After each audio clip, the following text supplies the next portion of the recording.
mga kahabi. Sabado rides na naman ngayon. So papadya kami ngayon ng Angono Eco Park. Medyo malapit-lapit lang. So nandito kami ngayon sa kanto ng Bay Breeze. Nandito na kami ngayon sa Angono Eco Park. So inabot din kami ng padyak ng mga 45 minutes.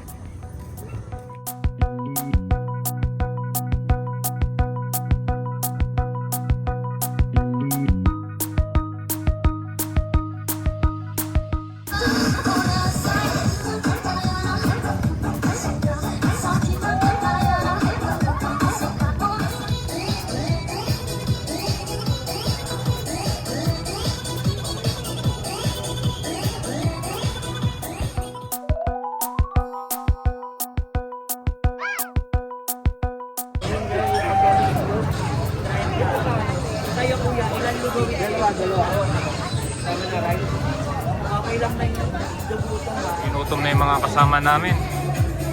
Dito na rin kami kumain sa loob ng Eco Park. Yan, umorder na sila ng mga sangag, mga silog. Ay, wala na. Bawal ang bag dyan. Bawal ko, okay na. Bawal ko. Okay na. Lakan na.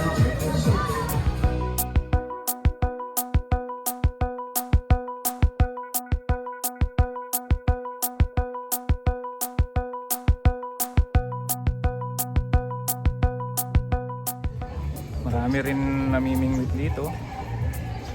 Ayan. Marami rin namamangka.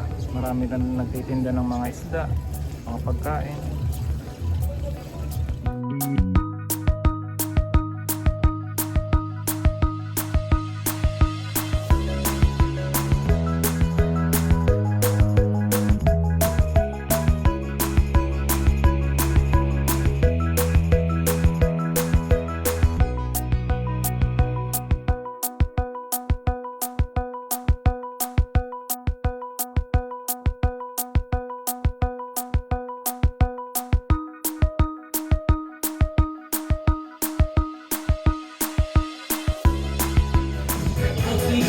Nanood muna kami ng Zumba rito.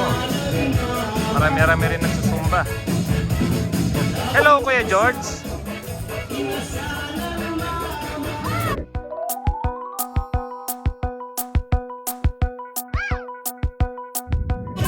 Di ba kasama ka? Saan? Yung tumba tayo sa Laguna. Hindi ako kasama nun. So ibig sabihin mas maganda pa rin talaga mag-biking kaysa mag-zumba. Oo, mas maganda talaga mag-biking. Pero pag maganda sa mga walang susumba, makakapag-susumba yun, maganda naman yung mga.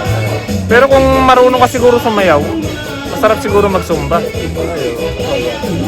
May tempo-tempo ka lang naman. Ano yung first time mo lang mag-ano?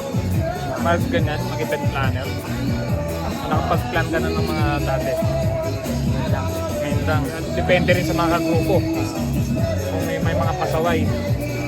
Yan, kailangan iwasan pa pasaway ba? Eh, sa grupo natin marami pong pasaway. Wala naman, okay naman. Konti lang. Plano natin, susunod na event, meron ka na pang listahan. Plano, bago mag-5 5 na. April. Scarson daw. Punta kila Joe. Ewan ko sa kanila kung matutuloy ba. Trabaho na kapag naging organizer ka na. Organizer, kasi ako may hawak ng operation. Every time na may business ng operation, ako nag-organize.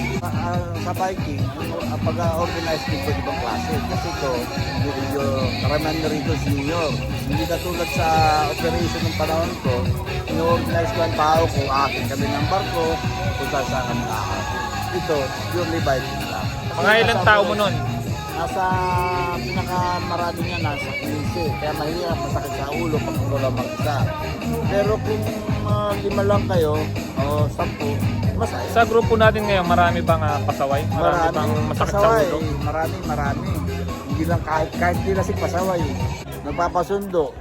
Wala naman, hindi ko naman naabot sa bahay nila. Yung pala, iniwan na ako. Yung pala, wala pa. Nasa opisina pa. Sasabihin sa'yo, bro, sunduin mo ako. Dahanan mo ako sa bahay. Yung pala, nasa opisina. Pagtaling ko doon sa tiyahin. Wala pa, nasa opisina pa.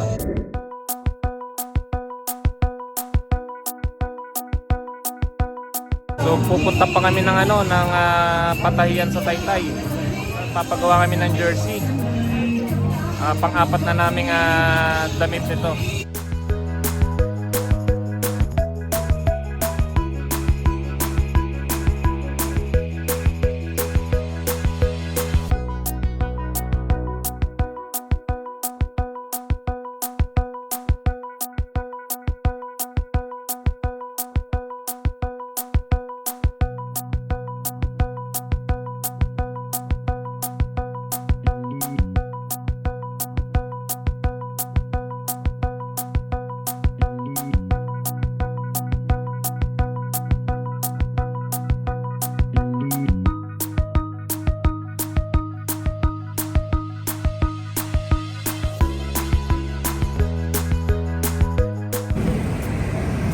Dito na kami ngayon sa patahian ng jersey.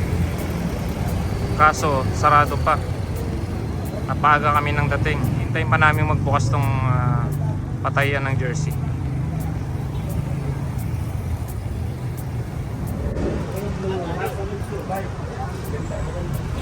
Yung green kanina, napili na yun. Gwapo lang, ang gwapo. 50% ang ganda dito.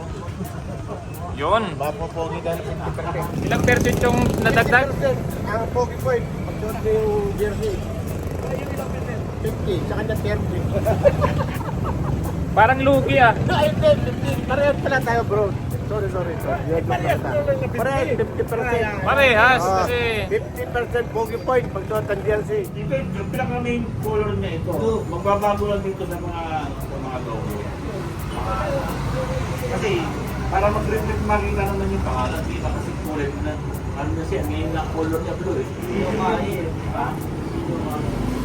Maganda dyan, mas bibili ko ng tayo hindi marikina. Talaga gawa ng jersey. so nagpagkasunduan ng grupo na hanap uli kami ng ibang tahian. Hindi kayang i-push dito ng mananahi yung gusto naming design. Magbuo na lang ako tayo, magkakas tayo yung mag-inventa. Kasi may hindi talaga nag-inventa na piso. Oo, good naman tayo.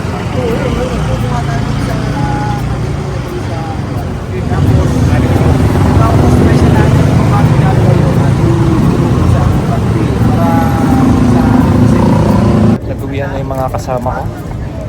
Pero ako, kakain muna bago umuwi. Hindi ako nakakain sa Angono Eco Park.